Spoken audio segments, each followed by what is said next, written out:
Hey guys, welcome back to the Interceptor. We are here with another Alliance War video. This is going to be Alliance War Season 57, War number 10, and AOH has matched up against Next. We did match these guys last season as well, and they did unfortunately beat us, so we are looking to get a little revenge.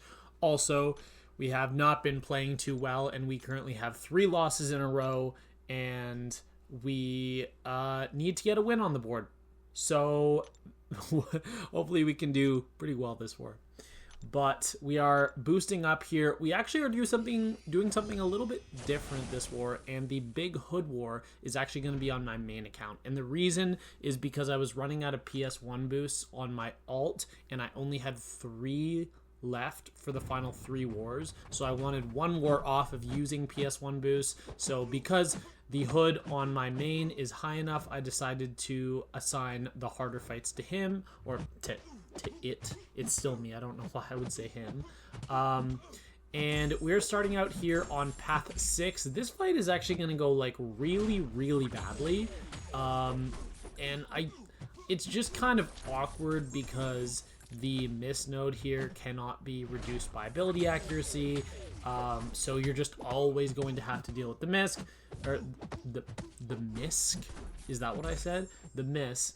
And Hood just doesn't deal with it in any way. So you're just gonna have to play around it, pay attention, bait a lot of specials there. I got clipped because I started dexing the first hit too late, and he is just refusing to back up. He is constantly unblockable, so I have to throw my special 1 here, and the only reason I threw that special 1 was to temporarily get myself out of the corner.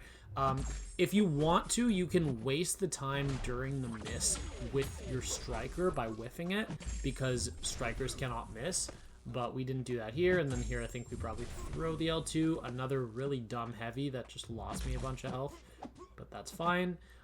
Here we gotta beat the special, and luckily the miss is short enough that we're able to punish it.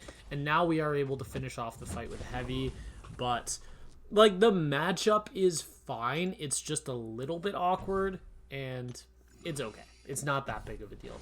It's gonna cost us like 3 potions. Anyways, up against Dust here. Dust is a pretty common placement on this node because all the debuffs are going to give her Sandstorm pretty quickly if she decides to throw a heavy attack. So we're just going to do some normal hood stuff, throw some SP2s. It's only a rank 3. We throw in an invuln boost just in case she decides to be annoying and crits us with an SP1 if we're not paying attention. Also, I don't believe you can punish her SP1, so we're going to attempt to push her to the special 2. Going to throw a couple heavy attacks here just to get some bullets back, but because of the debuffs from the node, we are going to be triggering the Sandstorm. I don't really mind that much, like it doesn't really bother me, so I'm not going to play around it. I'm not going to avoid triggering the Sandstorm, but yeah, it is something that's going to happen, and unfortunately, Dust does turn off the opponent's willpower, so we're not going to get any healing from the exhaustion like we normally would on this node. But it's fine. Like, it's whatever. And we're just going to keep cycling L2s. Here we go for a heavy tech so that we can wait to activate our invisibility. And then there, she dexes my medium. So I throw an L2 and she dexes the L2. Because AI is just really smart and better than me, apparently. So anyways, we are throwing way too many heavies here. I don't know why I was throwing quite this many. But I think we are going to finish the fight off right here if I ever decide to just throw this special attack. And there we go. Fight does go down. A little bit long, a little bit awkward, but it's fine.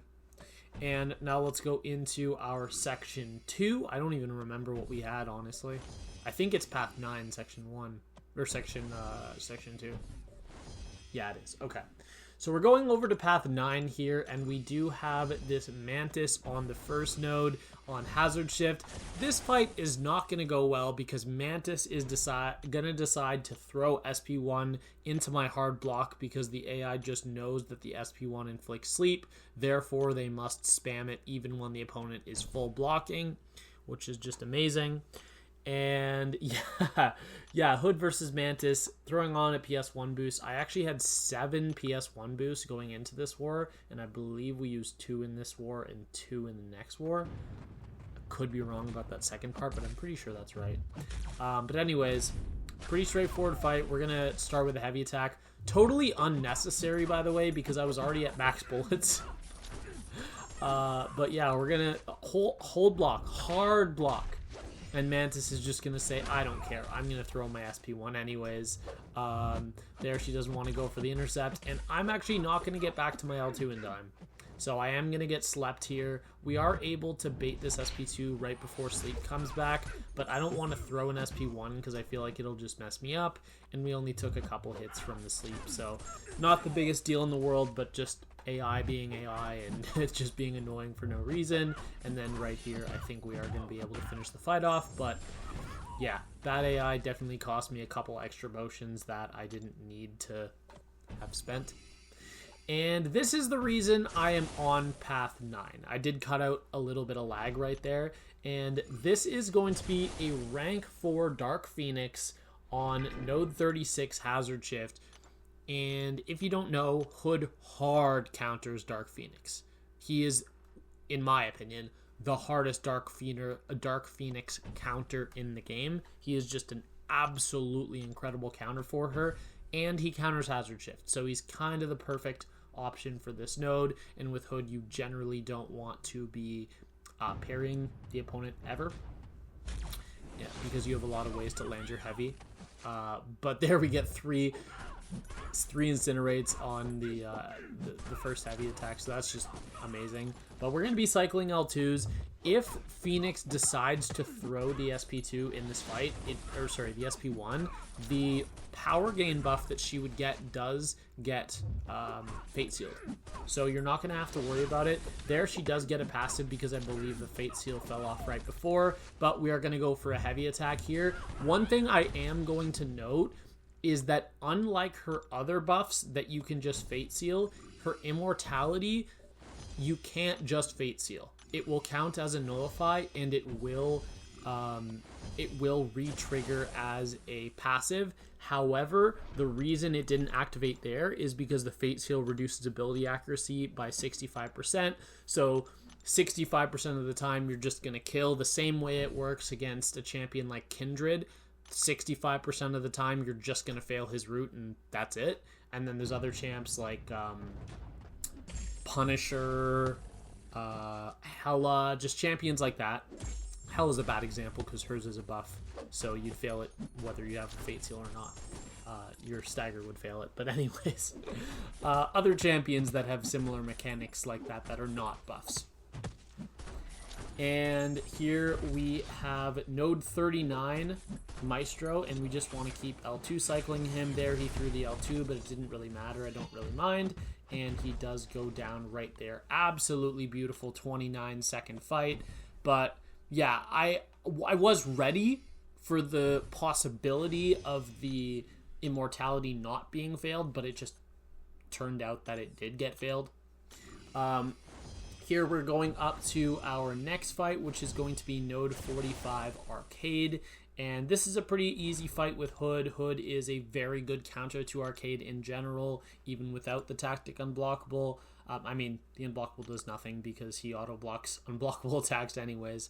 And Hood works for hazard shifts. This is kind of the perfect matchup. Arcade also has an insanely easy heavy attack to counter with your heavy. So I always like, even when I have a PS1 boost, I like to start with a heavy attack at the beginning of the fight just to push the opponent back, give me a chance to be able to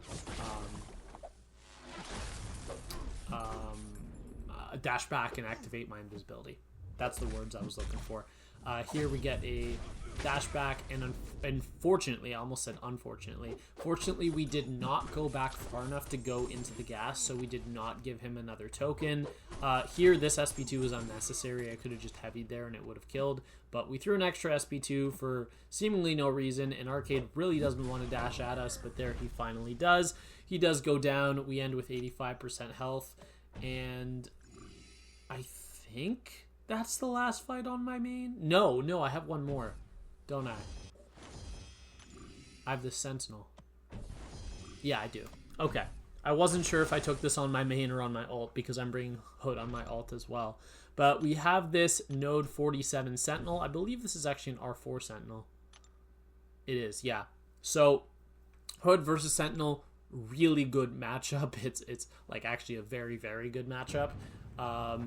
And this node is the hood node. Don't place defenders on this node that are going to get hooded, especially ones that are incredibly weak to hood, like Sentinel, who you can hood literally anywhere on the map, and you just turn off everything he does that's annoying. You turn off his armor ups, and you ignore 75% of opponent's armor rating while you're invisible. So it's kind of a perfect matchup. Here we're actually gonna get pushed to SP2 by accident, or to SP3 by accident, because right here we go for a medium, and I guess I just wasn't paying attention. Like, I didn't remember I was already at 2.9 bars, and because the hit power stole, we got shot up to 3 bars. If you throw your SP2 before the power seal gives, or the power steal gives you your power back, you will actually get the special off before you get pushed to special 3. But because I didn't do that, it's not going to happen. There we go for a heavy attack just to get rid of the falter. I knew that would not kill, but in a fight like this, I'm not being rushed at all. I don't have some urgent reason to try to nuke the fight down right now, so we're just going to chip it down while we can. I think we're going to not get to our L2, which sucks, but here we're going to dash in, I think, and throw it to get rid of that. Yeah, he does go for a heavy attack, but my L2 has enough hits that still landed. By the way, my hood on my main account, this hood that you're watching right here, my rank 3 that is taking all these fights, is not max sig. I think he's like 180. I've been giving him all the generics and all of the mystic stones I have. It just hasn't been quite enough to get him to 200 yet, but I will get him there very soon, because I think even since having done this war, I've added another 5 signals with him, so should be done very soon. This fight, I just kind of played it really slow. Obviously, getting pushed to L3 is really bad, especially in a matchup where your opponent is bleed immune, so the damage doesn't even matter. But still, clearly very, very safe. It was a very safe fight. Now we're going to go to my alt, and like I said last war, we are taking Titania on, or taking Titania against Enchantress once again, as I assume we will have to do. I know for a fact we have to do it next war, because that war is already finished, but War 12 has not started yet, and I'm fairly certain I'm going to have to take it in that war as well. And we're just boosting up here. At this point, the war was very close. We actually started off this war very well. I believe this was the war that we started off 60-0 or something like that. And at the time, I was part of that 60. Like, I was some of the first fights of the war. Spoiler alert, I'm not going to die. I was definitely not worried about any of my fights on this account today. They were all either fights I've done before or fights that are, like, not even on my radar as difficult. So, but beginning of the fight here, while he does not have reverberation, we're going to take advantage of that, and we are going to get in a bunch of heavies, because even with Hood's damage, a lot of it being secondary damage, he does still have a lot of armor, and he is going to be a slow champion to chip down with Hood. Here we're going to throw our L2 and just start cycling him. For the most part, I usually completely ignore his reverberation, because the only hit that can possibly trigger reverberation is your medium attack, and you're not going to be throwing your medium attack that often, because you usually just go medium into special. And then here, I was not sure if the indestructible would like have some weird interaction with my heavy attack where it would reduce the charge damage, and because I had Fate Seal up, my hits that would normally trigger indestructible were failing the indestructible, so I did a combo before throwing my heavy attack to get rid of the charges, just in case there was some weird interaction that I didn't know about. We did speed up this Titania fight just because honestly it's really boring. It's kind of weird when I just show you guys the same fight every single war, but I mean, I'm the only one that's taken it in my BG in this whole meta. Since the new map came out, I've taken this fight every single time. And I'm not joking, like, I'm not exaggerating. I have taken it because I have rank 3 dupe Titania on both accounts. So I've taken it every single time, and I'm going to continue doing it as long as it is plausible and it makes sense for me to be able to go to these lanes. But we usually prioritize it because we've had some difficulty, let's say, with this placement in other BGs, so we don't want to... My BG doesn't want to use anyone other than Titania, because clearly it works, and I don't even use an invuln anymore. I used to use an invuln for this fight, but I just discovered that sometimes after you throw your heavy attack when trying to remove spells, her AI can be really annoying and not dash into you. So what I like to do to prompt her to dash into me is walk up to her and let her hit me in the face while I'm unstoppable. And even though you're already indestructible from your haymaker, it still consumes one of your hits from your indestructible boost. So I just decided, you know, if I'm gonna waste my indestructible charges doing that anyways, I might as well just not use an invuln boost, because at the end of the day, her basics aren't what's going to deal damage, and I'm never ever going to push the special 3 even by accident in a fight like this. So let's go on to section 2 here, and we are taking this Sersi here on the regeneration node. Hood versus Sersi is obviously a really, really good matchup. It is like a slam dunk matchup. I would argue the hardest Sersi counter in the game. I mean, Tigra obviously exists, but I consider Hood to be safer than Tigra for fighting against Sersi in most matchups. I want to clarify, in most matchups. Just because obviously the way that you're going to trigger the glancing in this matchup is by critting, and when Hood crits, he inflicts a stagger, which actually activates before the glancing triggers. So you stagger the glancing on the same hit that triggers the glancing. Kind of confusing, but if you understand what I mean, it's not that confusing. And then here she throws her L1, just being super annoying. And when Sersi throws her special attacks, sometimes you're not able to counter them, but as long as you have invisibility up and you trust that the hit will miss, or you just block the hit and get close, you can always counter the specials. Or you can just dash back and like let her go unblockable, because at the end of the day, she's not going to have another bar of power after that, because she doesn't get her power gain buff when she's fate sealed. So now we have Havok on this next node here, and this is on the EMP modification stun immune node. And the whole strat here with Titania, we do start off with a light opener. I don't know why I did that, honestly. That was kind of stupid. And I kind of thought in the moment, like, that was really dumb. I shouldn't have done that. It's not going to have any impact in the fight, and when you see how much health I finished this fight with, you'll know it wouldn't have impacted the fight even if I took a full combo at the start of the fight, lost my invuln and everything. But basically the invuln is on for situations like this, right at the start of the fight, where he just takes a really long time to throw L2.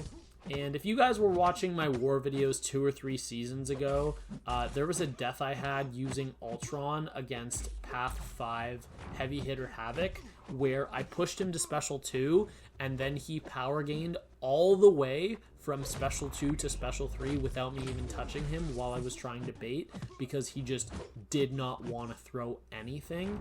And I legitimately tried baiting specials for 20 plus seconds. It was like 25 seconds. I was just dashing back, dexing his first medium, and he did nothing but dash back, dash in with the medium, dash back, dash in with the medium for legitimately 25 seconds straight. It was just absolutely insane, and one of the most AI moments I've ever seen. But this fight's really straightforward. You're just going to keep baiting heavy attacks to drain his charges. If I didn't have the Enchantress fight, I would have changed my stat focus from critting to probably block proficiency for this war, as I have done in the past when taking Sinister on that node, because obviously when you crit him, you're going to be triggering charges, and if he's high sig, that's likely going to be 2 extra charges. But we didn't do it here because I didn't feel it was fully necessary, and clearly that fight went very well because I ended around the same health that I went in. And yeah, we did a good job of not letting him through L1. So here we have this matchup. This is going to be node 37, personal space regen, and the root node. Black Panther Civil War, and we're doing this with the rank 4 hood. I had to take 2 fights on this mini island. I had to take this fight, and I had to take the Maestro on 39. Here, I just want to not let him get to a bar of power before I trigger the root. And there, I actually thought that I got my invisibility up when I dashed in, because that was the whole point of me dashing back, but turns out I didn't. And we just want to play this super safe. The way that you get messed up against this guy is by getting rooted and him being annoying with his heavy and just throwing it into the air and stuff. So we want to make sure the root always triggers on him, and we also want to make sure we don't dash in the middle of his heavy attack, because that would not be fun. You shouldn't do that. Here we're going to bait the L2, counter it, get the unblockable, and then we are going to dash back, get our invisibility, go for another L2, and then at this point I think we are just going to detonate because we have 29 charges, and yeah, that does kill very nicely. Quick sub-minute fight for Black Panther. Now, to be fair, that was punching down a rank, so it wasn't anything super impressive, but it was still a nice fight. Now we have this Medusa on node 40, which is going to be the Mixmaster node. This is a matchup I've done so many times. It's kind of a joke placement, but it's a very popular placement for God knows what reason. It doesn't make sense to me, but you know what? Keep placing this fight, and I'll keep hood farming you, okay? So go right ahead. I'm not complaining at all. And we're just going to be going for our light-medium combos. There we go for a medium attack. I don't know why I did that, but there we hit a nice stand-up intercept. I think we want to bait special, right? No, we're just going to go for our invisibility and just not care. Here, we're going to go for our L2 because that is going to remove the buffs through Fate Seal. Throw another L2, and because Medusa is constantly trying to activate Furies and they keep getting staggered, we always get bullets back when fighting against her, so it's a really good matchup where you don't have to throw a ton of extra heavies. I did throw a couple at the beginning of the fight, but they were totally unnecessary. Also here, I buy a full... Oh, maybe it was the next war. I remember there was one war where I miscounted my energy. No, actually, I think it was on my main account this war. I think I bought a small energy refill by accident when I meant to buy a big one, and it actually cost me some extra units because I had to buy a small one and a big one instead of just a big one. So that's what, like a 25 unit extra cost, something like that. And now we have node 25 Nova, or node 25, node 45 Nova. Node 25 Nova would actually have been a lot harder than this. Hazard shift, and as I said at the beginning of this video, the reason that I kind of switched the roles of my 2 accounts was to save me a PS1 boost, and I knew there was no reason for me to use a PS1 boost for a fight as easy as this. Even though it is a hazard shift fight, you're going to get to your L2. Hazard shift is not going to be like a big deal. You're dealing so much damage here, and yeah, we're just going to keep L2 cycling. Here I think we throw another L2, and I think we just need to throw one more and the fight is going to be over. Here we decide to bait the SP2 just because he seemed like he wanted to throw it, but here I think we're going to heavy. Yeah, so we did actually wait right there until right after our unblockable ended, because he would have taken, I think it's 70% less damage from my heavy attack had I still been unstoppable, or unblockable, excuse me, from the tactic. And that's basically the only adjustment that needs to be made in the matchup of Hood versus Nova in this tactic, is that you'll have the unblockable that you normally would not have with Hood. So as long as you wait to detonate, the damage decrease doesn't really do anything. So that is going to be it for the war, and unfortunately we did lose this war yet again with a score of 8-12. We had a fantastic start to the war, and then the middle of the war was absolutely brutal, and I think between 60 fights and 100 fights we died like 7 times in 40 fights. And I'm not exaggerating. It was absolutely atrocious, the middle of the war we had. We went from a war we were winning by so much to a war that was just dead lost, and it was just a really bad war overall. But we are now 4-6 on the season, and my death total is still at 0 on both accounts through 10 wars. I have a PSR of 130 out of 130 fights soloed combined, with 50 of those fights being on my main and 80 being on my alt. And I have an active Deathless streak of 138 fights, 51 streak on my main, and a 95 fight streak on my alt. So that is going to be all for today. I hope you all enjoy the video, and I will see you all in the next one. Have a great day. Bye.